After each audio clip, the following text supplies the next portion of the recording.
Cooper, what will we put up here? You sit up there. How would you get there? I don't know. There's a door there. Up those stairs? Oh, yeah. Well, that's how we'd get you up there then. Because this is still a time where, like, ladies wore big, poofy dresses, right? Yeah, I don't know if she did. Wore poofy dresses, but remember she was 4 foot tall, so.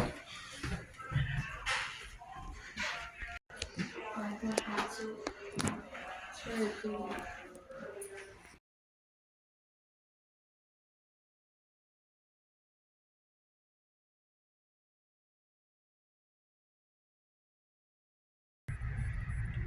This is the door to nowhere. You can kind of see the door handle. It just goes out.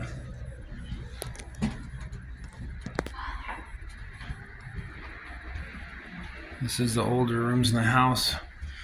He made a good point of these houses. This house is built from redwood trees. So back in the 1800s, that means those trees had to have been thousands of years old. Arsenic. So don't.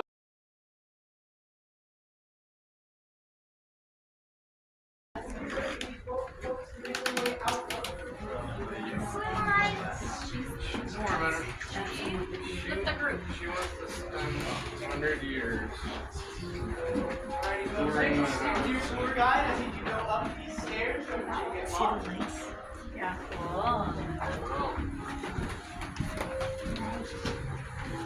This is all the damage from the 1906 earthquake. There was a chimney here. It fell down. There was a 7-story tower that they said didn't fall all the way, but definitely broke. So they dismantled it and kept the. Now the place is only 4 stories tall because of the 1906 earthquake. This is all original damage. They just left it.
NVIDIA.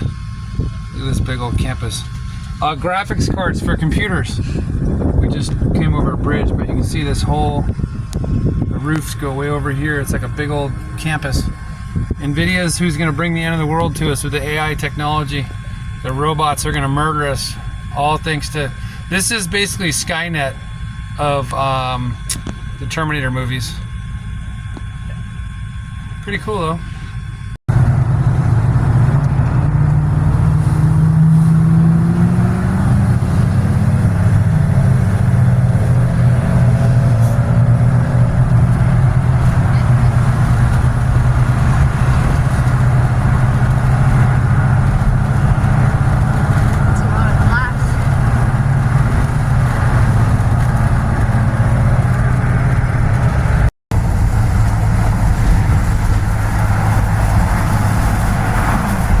times Bailey's truck. She wrote the phone number down. If you got problems with your brothers, you hire the brother movers. Huh, Bailey? Yeah. So there it goes.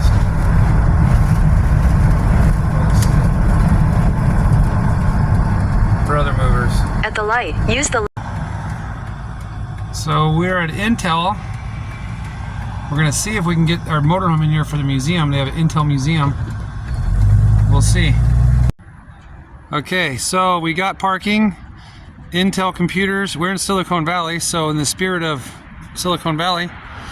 But before we go in there, let's talk about and remember we got a road right here, so talk loud please.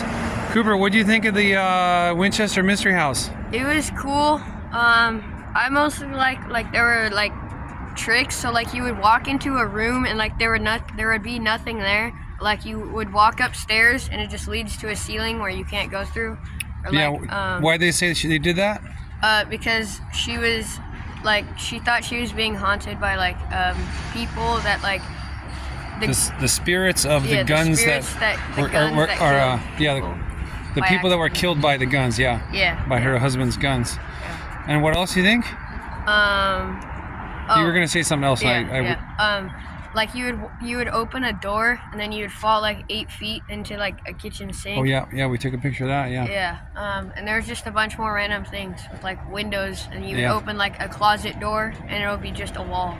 Yeah, that's right. They showed us the pantry or cupboards or whatever. Yeah, with nothing. All right, cool. Bailey, what about you? What were your thoughts? I really like the design. Like she had really nice, like outer building. Yeah, it's a Victorian design. Yeah. So that's good. Yeah, that was like a period era, or however you say that. That's just how the style was back then. Glass is cool and stuff. Yeah, stained glass is dope. And I find it interesting how supposedly she was really smart and nice, but she was just like terrified by these ghosts. Yeah. And why was she terrified of the ghosts? Because she had a very like a 15-year period where everyone she loved kind of died. Yeah. And so she thought, she was like, oh, I'm haunted. Yeah. Well, maybe I should trick these guys. Well, correct. So she had a really bad streak, and then so she went to a psychic, a medium, or clairvoyant, or whatever the hell they call them, and that's the person who told her, oh, you're trying to be killed by these spirits of these people, so you should move out of it, because they're from New England or New Hampshire or Connecticut or some East Coast shit.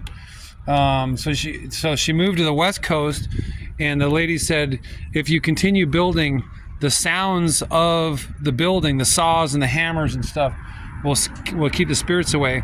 So what did they say about how much construction? 24 hours a day for 36 years. Yeah, somebody was doing something to be maybe not a whole crew, but somebody was banging and hammering and sawing and whatever. So pretty crazy, wackadoodle. So but she paid her people really well. Supposedly it was double the minimum wage from back then. Yeah. So her workers were very happy to work for her. Yeah. And on that note, what did they say? The guy said after she died, she left in her will. Oh yeah, she made sure to mention her workers in her will, as well as when she was alive, she built houses and rooms for like the families of the workers. Yeah. So when they didn't say how much, or it wasn't probably millions, but when she died, all of her workers and laborers were in her will. They got something to make sure that they were taken care of. Super nice lady, super smart. And I want to point out too, like you said, I was telling the kids, there's a difference between education and knowledge. So super educated, super smart, but obviously wackadoodle, right? So there's you can have these certificates of paper when people say, oh, I went to Stanford, I went to Harvard. I don't care, you're an idiot. Like I was telling the kids, like I'm not an engineer, but I guarantee I'm smarter than a lot of engineers that are out there, huh? These kids hear me cuss about engineers all the time.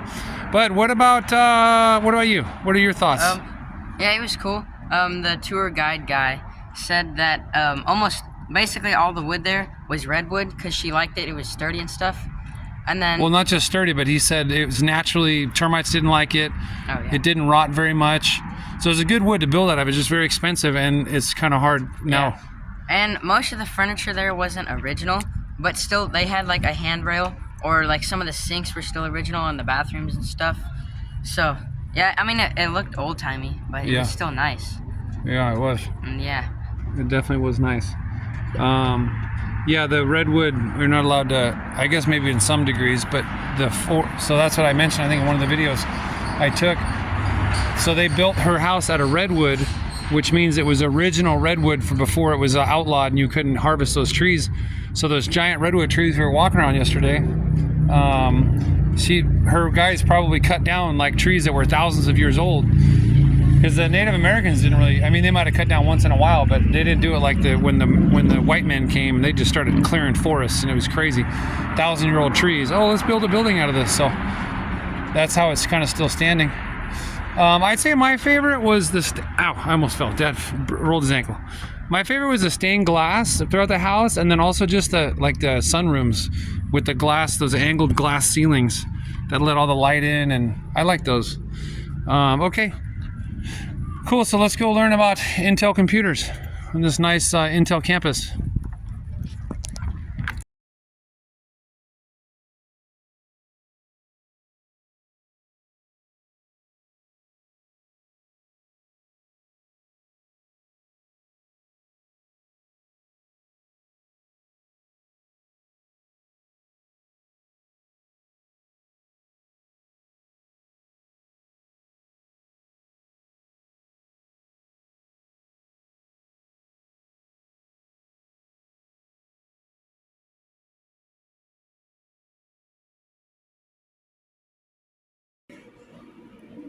So a bit of a computer goof myself.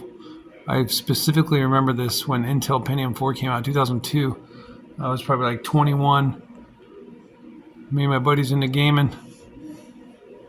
I specifically remember the phrase hyper-threading technology. When I just saw this, it kind of made me crack up. I have no idea what it looks like, but I remember that phrase. Pentium 4, hyper-threading technology. Whatever that means, but I remember it. Maybe they go ahead and swipe it. We're checking nanoseconds of speed. 36. I missed it. 36 million nanoseconds. Okay, but what'd you get? I don't know. Try it again. Yeah, Drew. How fast is it fast? Oh, 1 billion. You're slow.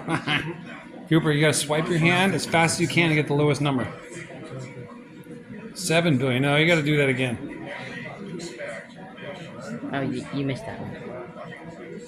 There we go. 3 billion. Come on, you can get under a billion. No, you need the You want smaller lower than numbers. Yeah, the smaller one. okay. That's quicker. You're still in the billions. I do my left hand. There you go. Oh, there you go. He's left-handed.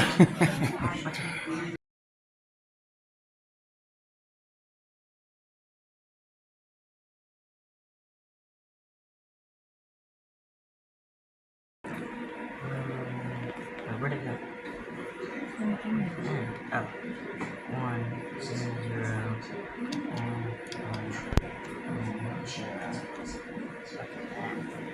Okay, stand there, Jameson, give me a thumbs up. Cheese. All right. Now clear it and find out where your sister's at.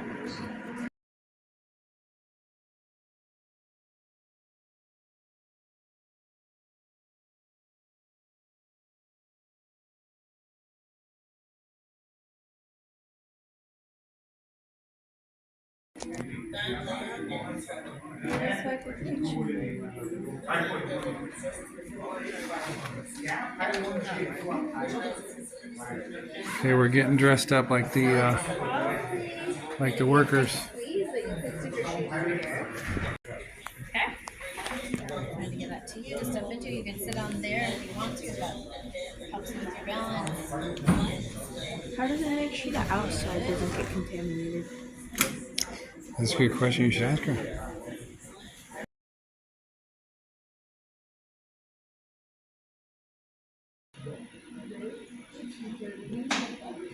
Coop, how does it feel?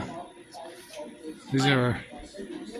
It feels like rubber. Like I'm just wearing rubber. Hey, look behind you. You're one of these dudes.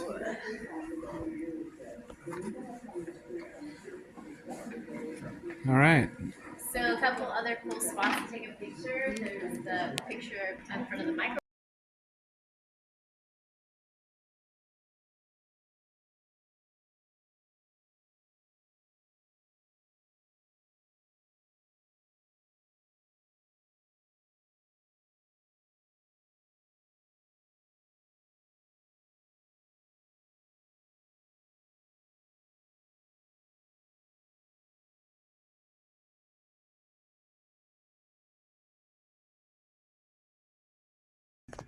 Okay, so we're microwaving some Hot Pockets.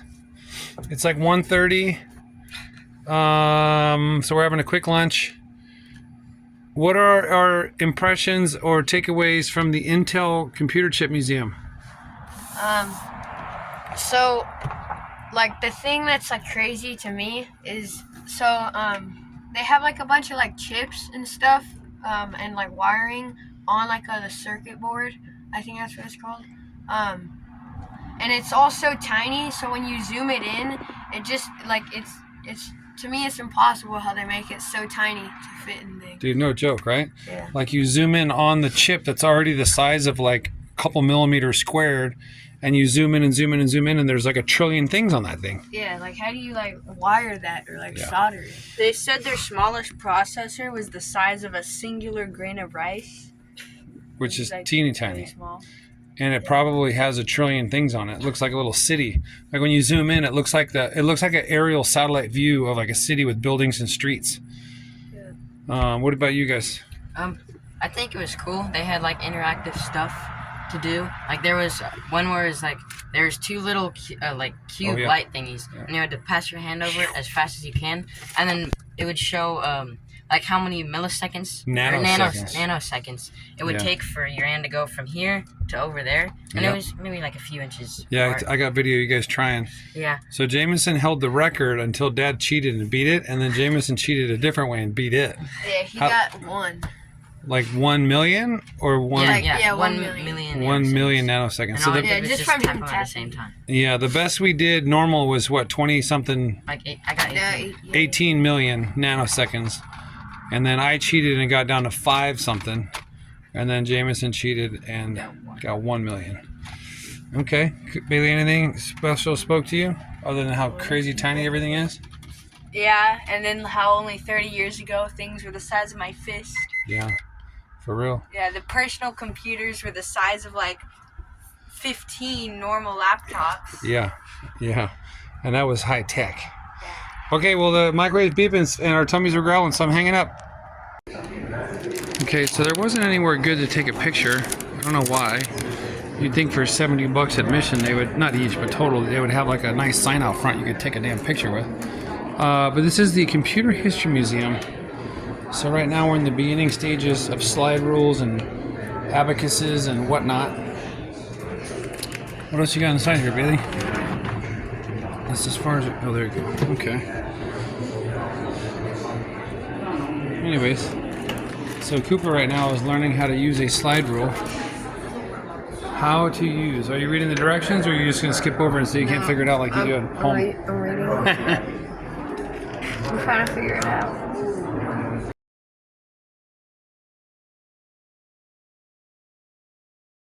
Okay, Bailey, show me what you've learned on the abacus. That these up here are like, this would be 5 went down since there's only 4, so you go 1, 2, 3, 4, 5, and then 6, 7, 8, 9, 10. Wait, yeah, 10, and then so on and so on. So like this would be 2,425 according to my calculations. Yeah, I think you're right. I totally And then figured it this says out without a graph. When this one's, so this is 1s, 5s, 10s, 50s. All right, it shows it. Yeah. So, oh look, bud, did you do this?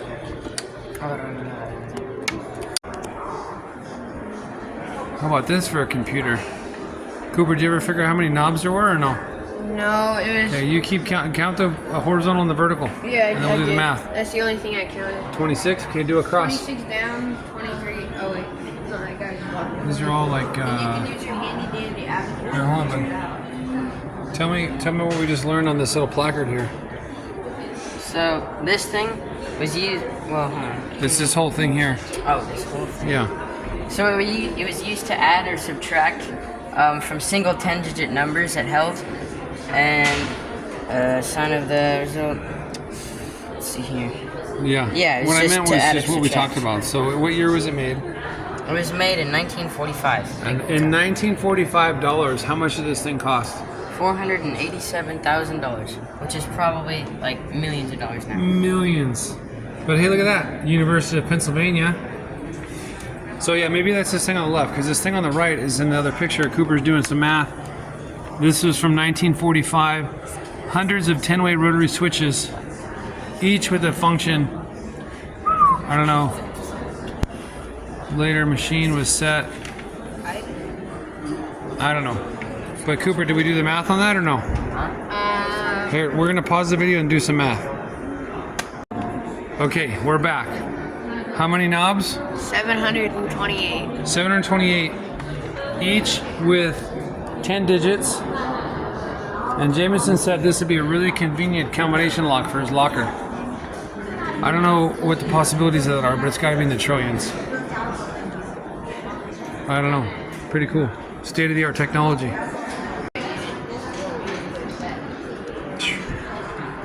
Good luck figuring this stuff out. I was telling the kids what's wild is this was state-of-the-art back then, and some people were drooling to get into it, working with this stuff.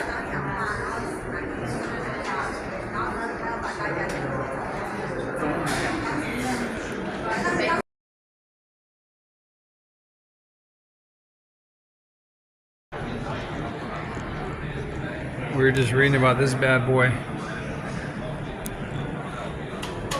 Univac, 1951, $950,000. They said they made 46 of them, and the last one operating until 1970.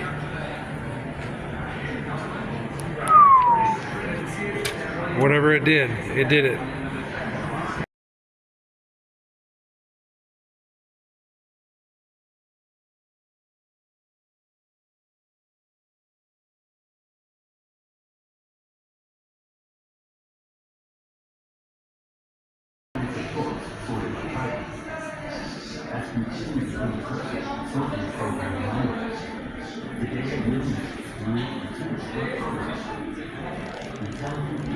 So some of these all died out.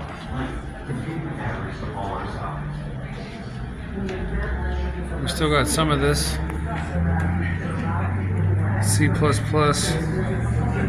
don't know what any of these other ones are. I've heard of JavaScript. This is the 90s.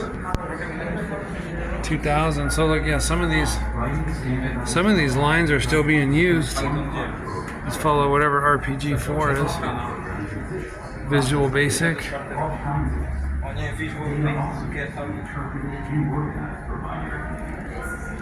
Still being used in the year 2000.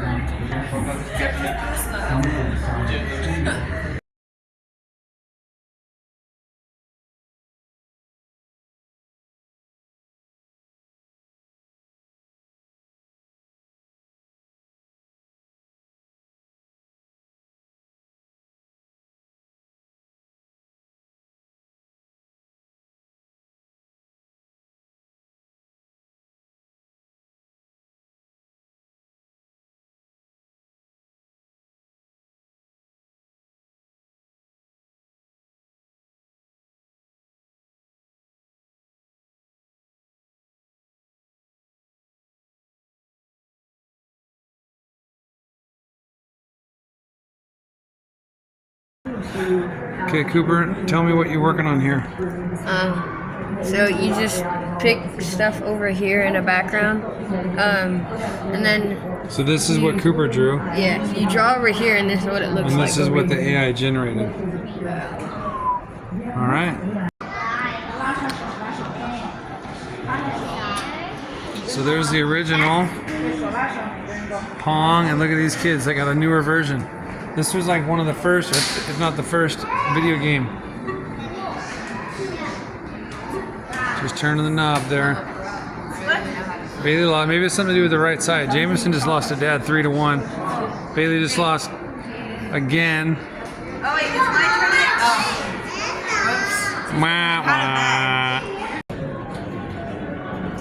TurboGrafx 16. Super Nintendo. Ooh, the Dreamcast. I remember that. I never had it. The rich friends had it. Sega Saturn. Nintendo 64. Ooh, 16-bit. I don't remember these things up top, but the ones down there. I don't remember that gold one. And of course, the Xbox One, 2001. That's crazy.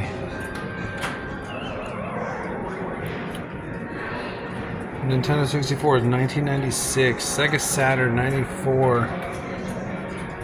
Dreamcast 98. I don't know why they got that out of order. I was gonna say that wasn't that old.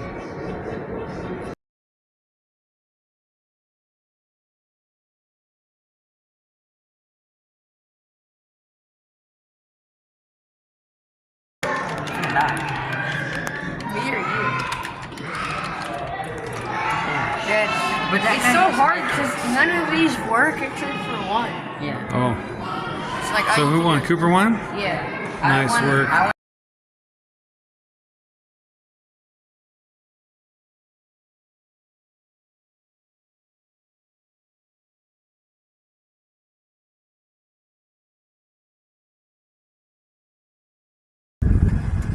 Okay, I couldn't find a sign that said Computer History Museum, so we were leaving. I'm driving right now.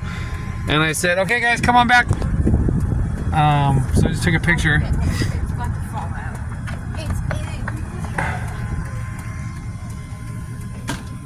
Here they come.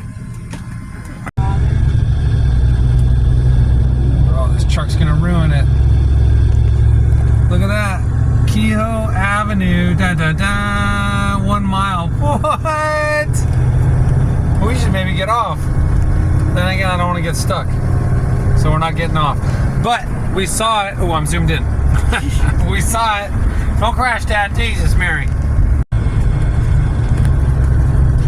Fucking stupid ass. I don't know why this phone is glitching.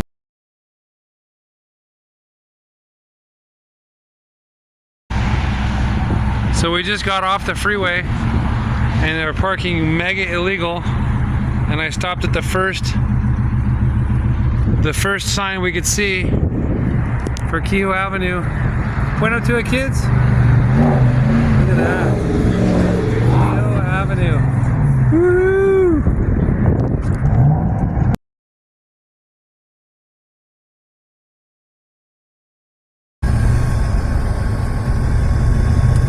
Kind of cool seeing the power lines on concrete stanchions.